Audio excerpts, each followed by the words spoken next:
The Way of the Woods. Paw. Dillard. Willard.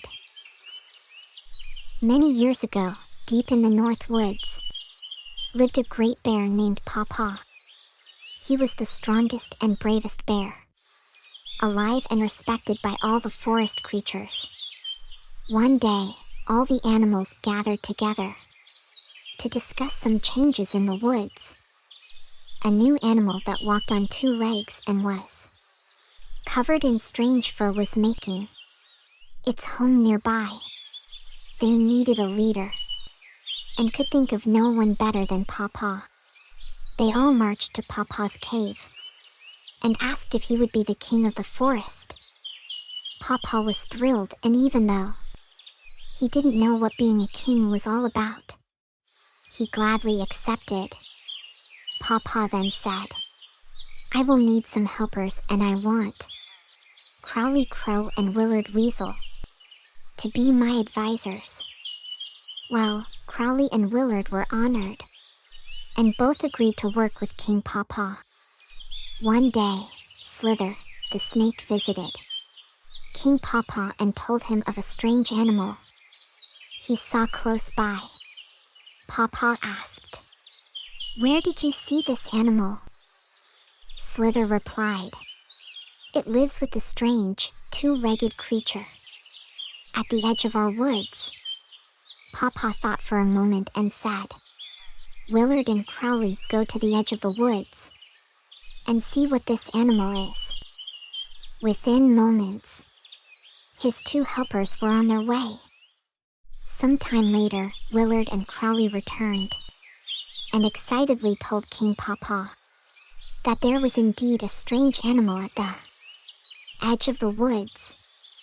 It was small, maybe the size of Bobby Beaver, and it had a strange, barking voice instead of a yelp or a howl. All 3 sat for a long time, thinking about the strange newcomer that lived so close to their woods. Finally, King Paw said, "We must go and meet this animal." All 3 got up and left King Paw's cave. In a short while, they were at the edge of the woods, watching the strange animal. King Paw said, "Willard, go to the animal and ask what he is, and why there is a rope tied around his neck." Without hesitation, Willard scampered across the field and hid behind some piled wood close to the strange animal. "Psst," said Willard. The strange animal looked around. "Psst. I am over here behind the woodpile," Willard said in a louder voice. The strange animal stretched the rope as far as it would go, but not being able to see who was speaking, said, "Please come out so that I can see you. My master isn't around." Willard came out slowly from behind the woodpile and cautiously approached the strange animal. "What type of an animal are you?" asked Willard. "I am a dog, and my name is Dillard," he replied. "And what are you?" he then asked. "Me? I am Willard, the weasel representing King Paw, ruler of the forest." "Why are you bound to that stake in the ground?" asked Willard. "My master keeps me tied so I cannot go into the woods," replied Dillard. "No animal should be tied," Willard shouted. "I shall bite through the rope to set you free. You can then come into the woods and live with me." And one mighty bite, Willard set Dillard free. Then the 2 of them ran across the field and into the woods. After Willard introduced Dillard to King Paw and Crowley, they all left. When they got to the center of the woods, King Paw introduced Dillard to all the other forest creatures. Dillard especially liked meeting Wayne Wolf and Carl Coyote, who seemed to be his cousins. As the summer passed, King Pawpaw fattened himself on berries and salmon. Dillard and Willard became good friends. One day, Willard sniffed the air. Oh, what a marvelous smell was being carried on the breeze. Chicken eggs. Fresh chicken eggs. Willard thought to himself, I must find them and have a snack. In seconds, he was off running through the woods and following his nose to his favorite treat. His nose led him to the strange creature's house, where he had first met Dillard. He looked around, all was clear. He followed the wonderful smell of eggs into a strange cave.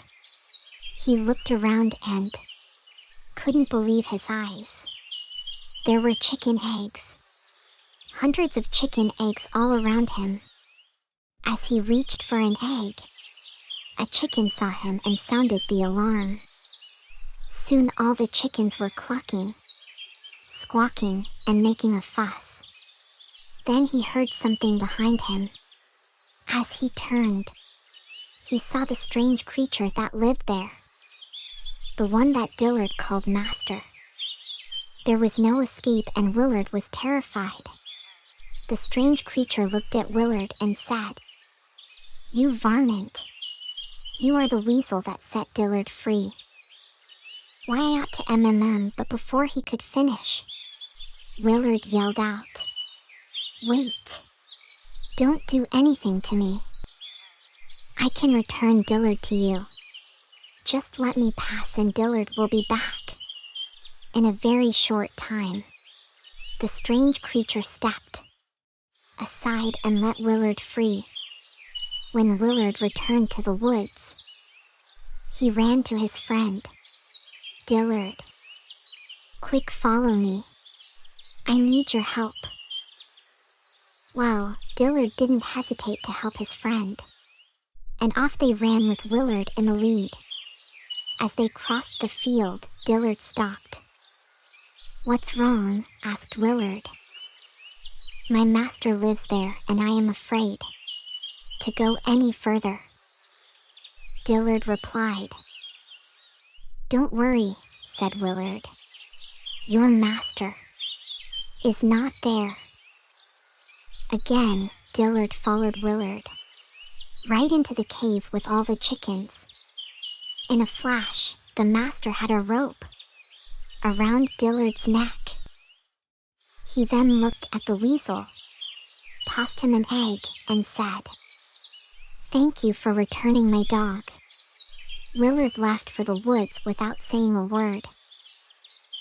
Dillard remained with the farmer, making sure no weasel or any other varmint ever bothered his livestock. The end. Please like and subscribe to the channel and share our video with your friends to support our mission. Thank you.